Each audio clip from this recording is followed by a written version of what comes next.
Welcome everybody to Insights in Action. I've got John with me from Human Design. How's it going today, John? Going well. How are you?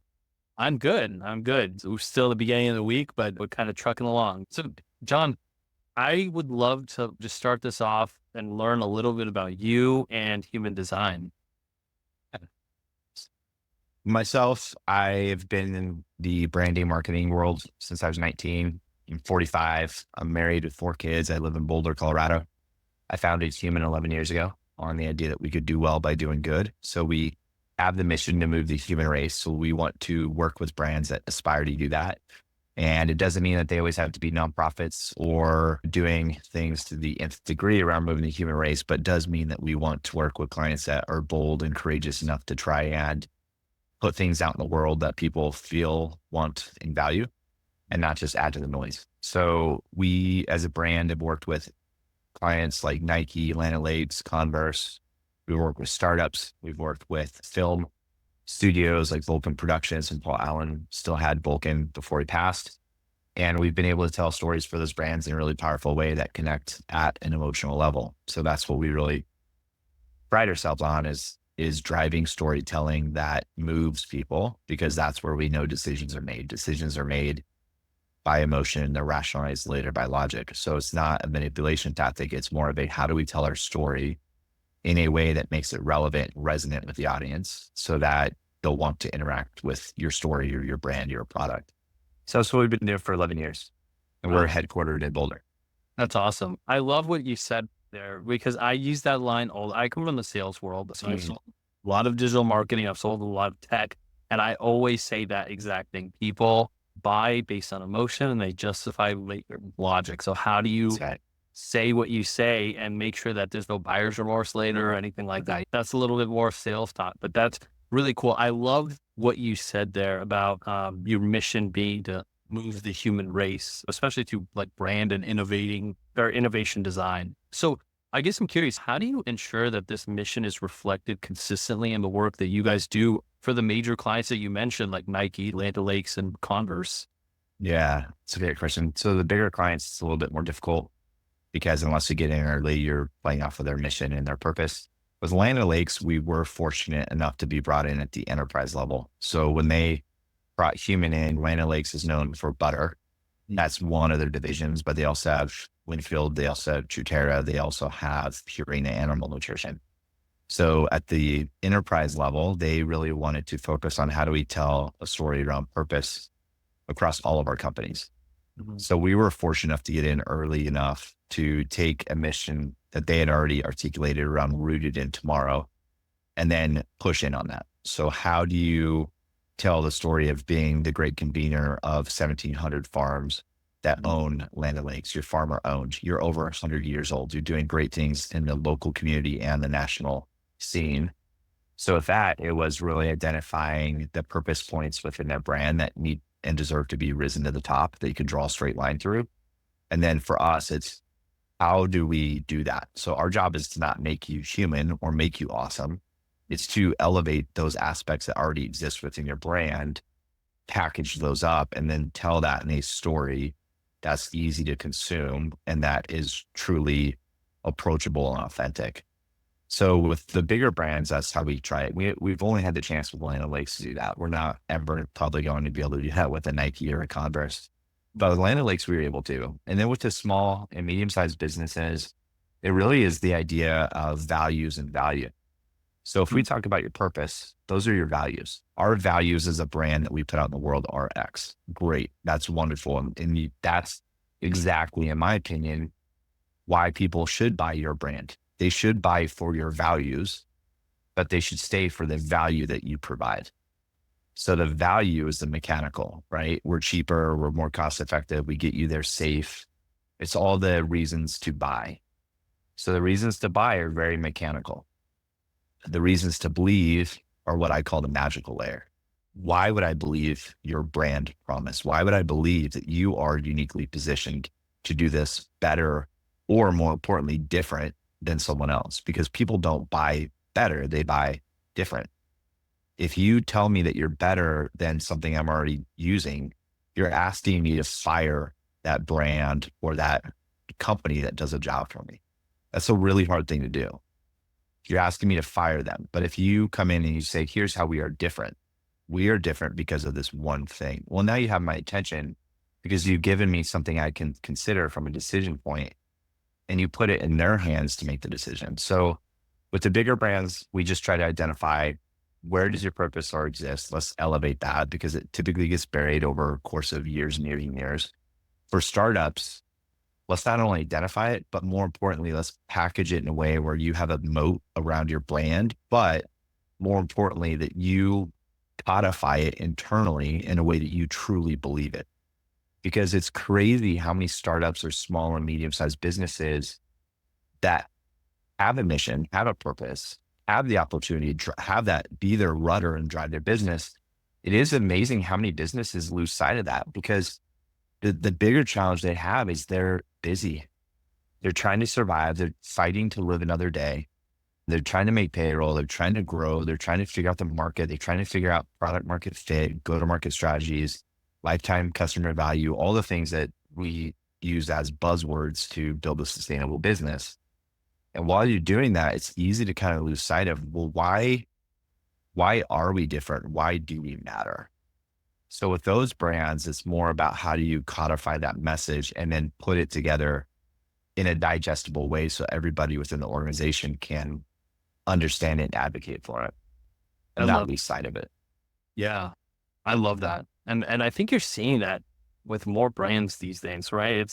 I think back in the 40s and 50s, like besides your legacy companies, Mhm. everybody was just trying to build a business that generated revenue, and brand and values and value were on the back end. And now Right. switch to a generation that I believe cares a lot more about the brand. I think Mhm. companies are really starting to catch on to that and be like, wow, we Yeah. actually invest in our brand. And what is that intersection between generating revenue so we can stay alive, but also creating a brand that people consistently come back to? Right. Right. Right. Exactly right. Well, you said something in that's really key, which is, how do we build a company? Because the brand is so, so important. But a lot of these startups, they do kind of struggle where their time horizon is, it's sort of like an identity crisis. So their time horizon is both incredibly short and ideally very long. So the purpose driven founders, they have a long time horizon. We want to have a company that has X amount of impact in society and culture. Great. That's a long horizon. But then that tends to compete with your incredibly short horizon, which is, how do we get to our next round of funding? If we're a CPG company, how do we get on shelf? How do we get consumed? And what's really challenging within all that is, how do you hold both of those tensions at the same time? We want to be a company that 20 to 30 years from now stands for something, but we also want to be a company that 3 years or 3 months from now is still alive, Yeah. and not just working towards escape velocity and an exit and an acquisition. But let's actually just build a business. Let's build a company. Let's build a product that has value. And then let's see how that plays out in the long term. And we may get acquired. We may get merged sooner than we realize, but let's not worry about that right now. Um, Yeah. so And in that same vein, I know that you said you enjoy working with clients who are courageous and willing to dream big. How do yeah, you guide these clients in translating that vision into actionable strategies that maintain both ambition and clarity? yeah, helping them find simplicity and clarity. So when you're working with them, you have to start with the end point in mind. What is the end point? If if we had a magic wand and we could wave it, we get everything that we want and wish for. What does our business look like? What are the people that work for our business? What are our clients like? What are we known for in the marketplace? How do we differentiate? How are we making an impact? So start with the end point in mind, and then just have strict discipline and be as ruthless as you can about stripping anything away that is not in service of that mission. Because as a creative director, one thing I've learned is that if I have really good people around me, I'm always going to be presented with really good ideas. I should be, because I have good talent. Mm. So I'm going to get 10 good ideas presented to me. And my job is to say no to 9 good ideas so I can find one great idea. Mhm. So with these businesses, it's really that idea of ruthless simplicity and strip everything away in service of that mission. The mission is not something that at any point should be up for discussion or debatable or easy to change. If you and I said, so Shiv, if you and I said, hey, we're going to climb that mountain over there, and that's our mission is to be on that mountaintop by the end of the week. Well, our mission should never change. Our path and our route will change. We come to a tree in our way, a creek, we come to obstacles. So yeah, we change our path, but our goal never changes.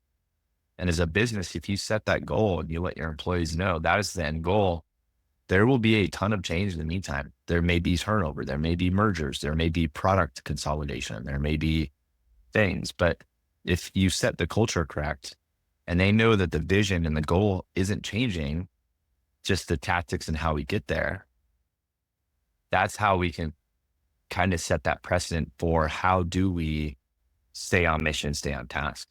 So for us as an agency who's not in-house and we can't institutionalize all that thinking, it is really trying to give them a playbook that is very simple, very clear. 10 to 15 pages. You don't need a thick, massive book that no one's going to read and it's going to get mothballed. But a 10 to 15 page, like, here's where we're going, here's our mission. It captures the ethos of the company. We also create brand anthem films to go along with that because everybody loves a tasty play button. But how do you capture that in a way where it does kind of get codified as this is our constitution? The tactics and the mechanisms of how we get there will change, of course, but the goal never will. So like you take brands like Disney. Walt Disney, I'm kind of guessing based on books I've read with Bob Iger and otherwise, but Walt Disney at the highest level was just around using human creativity and imagination to inspire people. Yeah. And at some point it's like, how do we just keep the mission that vague, that general? Starbucks, one cup, one moment at a time to connect people. Mm-hmm. And that's our job, is how do we distill that down? And it's really hard, and we do a great job of it at times, and other times we don't do such a great job of it as a company because we inevitably have to, and this is not putting on the client side, but we inevitably are in service of the client. So there are times where it's like, hey, the mission and the vision should be this simple. Mm-hmm. It should be loaded on your lips that when you leave a meeting, it should be like gossip.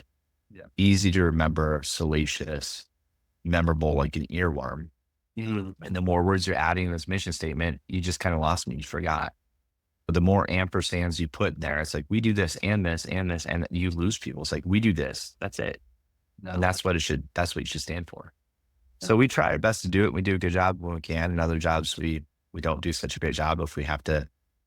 And we're not going to be pretentious and say like, well, it's your funeral. It's like, hey, no one knows your business better than you do. And if this is where you want to go and you feel like this inspires your people and capture your vision, that's great. We'll totally articulate it that way.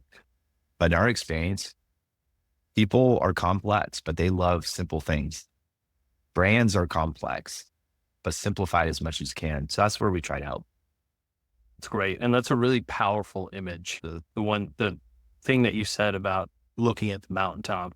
And I think in most companies, founders are looking down constantly. What's the next point? Get to what's the next point? What's the next point? And I feel like at some point you have to look up and what's the point? And I think that's where you guys probably come in and are able to do your magic lots of times, which is really cool.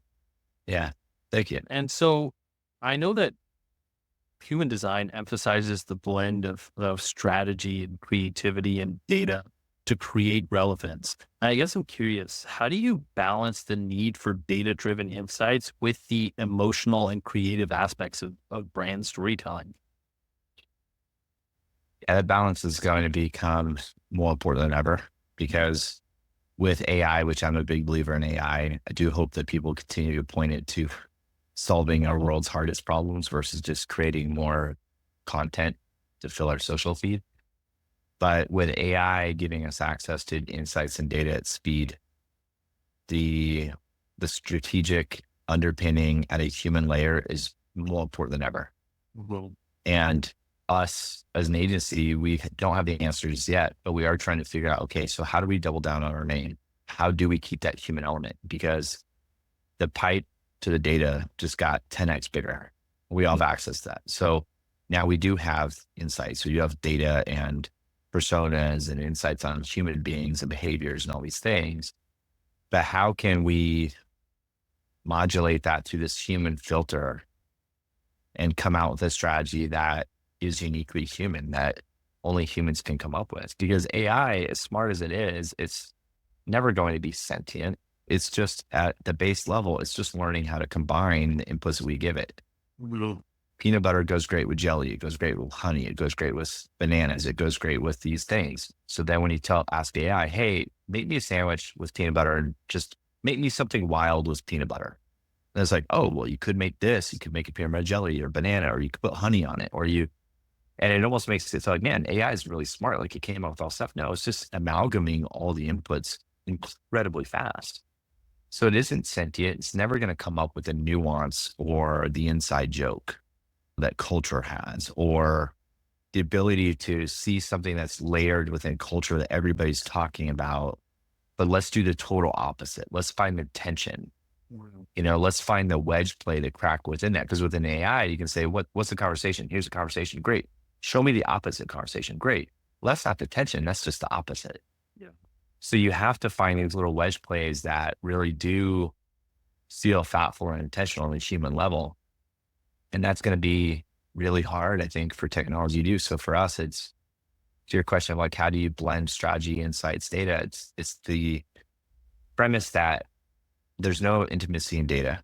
So we're going to continue to have as much data as we can. How do we find the intimacy within it? How do we find the little things that are uniquely human quickly? How do we then double down on that? How do we then articulate to our client why we believe this is the area that you're going to win? Because not only are we up against their own fears and insecurities and marketplace conditions, I think creatively we are up against the data now.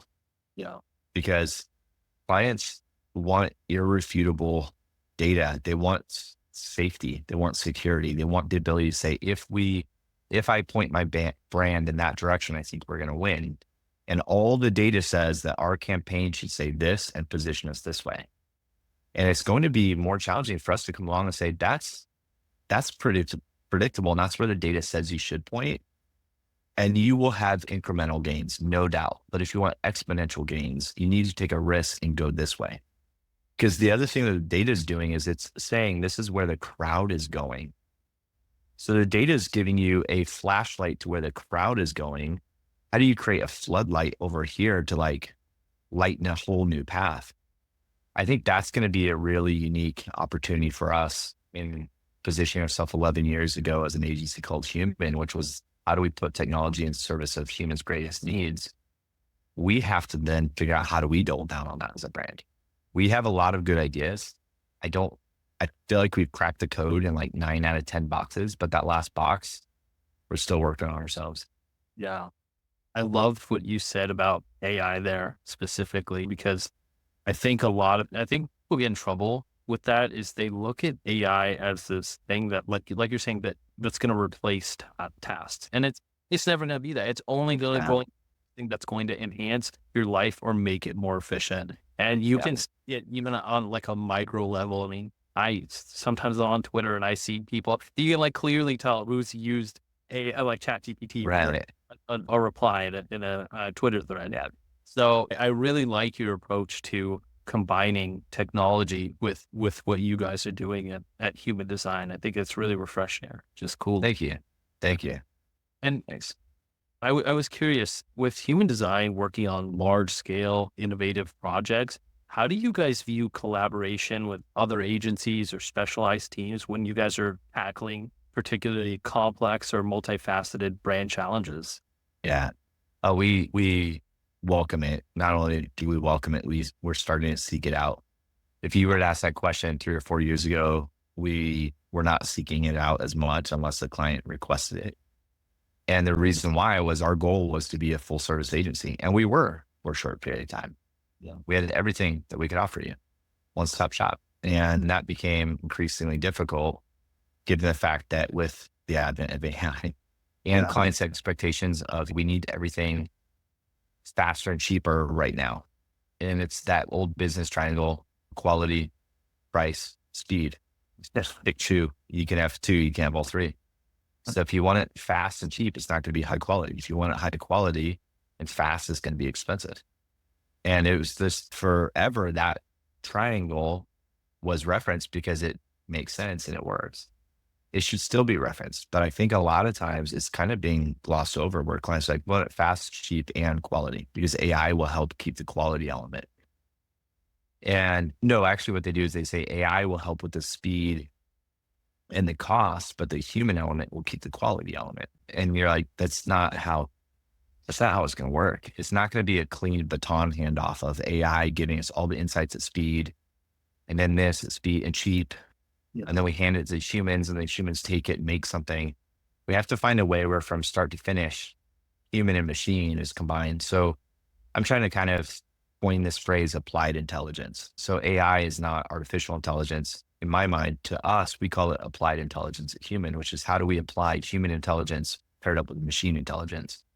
And that equals applied intelligence. And how do we apply that to the problem at hand?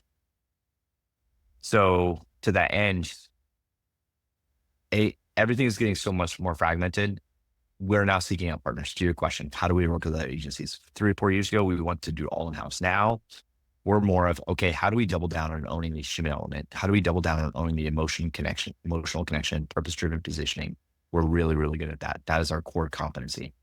We don't need to have media buy in-house anymore. So we partner with a company called Audience X. They're our official partner out of Los Angeles. They're huge. So we partner with Audience X. And then we partner with film companies like Unfeatured or Futuristic Films here in Denver. Featured is a spinoff of Human. We spun out Unfeatured. So Unfeatured gets spun out. We own it. That's our film production company. But for us, it's really important of how do we actually double down on our core? We don't outsource our core competency. And now we seek out partners like Audience, like Unfeatured. Well, Unfeatured is basically part of Human-ish. So we love partners. We seek them out. And I'm a big believer in being direct about that with our clients. Let's not white label people. Let's not set up email addresses for people like we used to do back in the day. Let's just, what's the chain of command? Who owns the final decision? All agencies should partner together, and that's it. And the last thing I say on partnerships is it's incumbent on the client to be very clear of who's making the decisions, because at the end of the day, design is a benevolent dictatorship. You have to have someone at the top that has the vision and is courageous enough to make the final decisions. They'll seek input from their agencies. They'll seek input from their internal teams, but you have to have someone at the top that makes the final decision. And if you want to create agency soup and say, hey, I want these 5 agencies to work on a project and I want you guys to figure it out and connect together, it's kind of bogus. It's not really fair to the agencies. Like, hey, you 5 need to coordinate. Well, if you're going to do that, then either pay the agencies a premium to have an account person in each seat so that they're coordinating, or have someone in-house, and this is the ideal, in-house that knows your brand better than any of them, that is coordinating that agency layer. So we don't mind playing with others at all, as long as there's very clear roles and responsibility and like who's making the decision. Because I don't want to get on a call with 4 other agencies and we present work and then someone pitches an idea and then the client's like, that's a great idea. It's like, but it's not based on the strategy and the brief, that we talked about. So I'm all for partnerships. It just has to be done. I mean, it makes sense. It's common sense, like no duh, but it just has to be done really well. Yeah. Wow.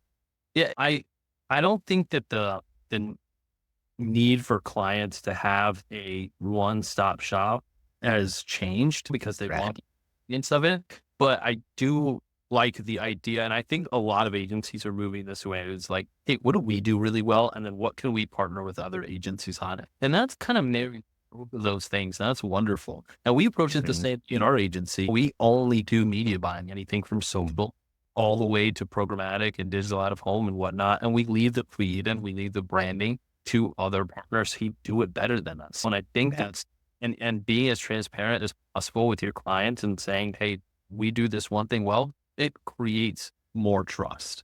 Yeah, I think you're right. Yeah. And so one thing that has been my reaction to the market is I mentioned this time horizon of 3 to 4 years ago, we were trying to be a one-stop shop. And if I could wave my magic wand and get whatever I want and know that it'd be successful, it would be a one-stop shop. Yeah. But given the market conditions where things have gone, I started to lose patience with clients that would expect us to be a one-stop shop, be on their retainer, be on the ready, but the The clients were using the marketplace to dictate the rules. Hey, we're probably not going to sign a retainer. Hey, these different things. And at that point, okay, that's okay. But now you're a project-based client. Yeah. And if we have 10 project-based clients, it's really hard to financially forecast and keep a team of media buy planners, strategists, filmmakers, designers, account team, biz dev, unless you're Wyden Kennedy or those big holdcos, but the holdcos, they're struggling with it too. Mhm. So I would love to be a one-stop shop. I think the whole industry as a whole, just a general comment is I'm really desirous of honesty. Like, can we all just be honest with each other? Can clients be honest about, hey, we're going to be a project-based client, or hey, we're going to be a retainer. If we have a retainer, here's our expectations for the team. But if you're going to be a project-based client, don't expect a in-house team on the ready. Businesses that are privately held like ours, you just can't support that. So I think as the market continues to turn, figure out how AI gets implemented, figure out partnerships, honesty is going to help everybody out. So thank you. Just a real honest conversation about how things work. Yeah. So And that principle hasn't changed. yeah, exactly. Yeah. Well, Yeah. John, this has been wonderful. As I hear you talk, I hear a lot of passion behind what you do, and I hear this very intent, intentful, holistic approach to how you get and I think that's, like I said, it's very refreshing. Where can people find out more about you? Where can people find out more about your agency? Yeah. So agency is humandesign.com. So hopefully that's easy. Humandesign.com for the agency. Where they can learn the most about me is my handle on socials like X, Instagram is at John Weiss, Okay. Weiss. That's the easiest way. So even on LinkedIn, John Weiss. I don't post on LinkedIn as much, but if they really want to kind of get a sense for me on a personal level, it'd be X and Instagram because both of those are open. You could see about how I try to blend just life, not work-life balance, but just living in life. And then humandesign.com, the company. Great. And I'll link all of that stuff down in Awesome. the show notes below so people have easy access. Well, John, Thank you. thank you so much for your time. Yeah, thank you. I appreciate you. Thanks.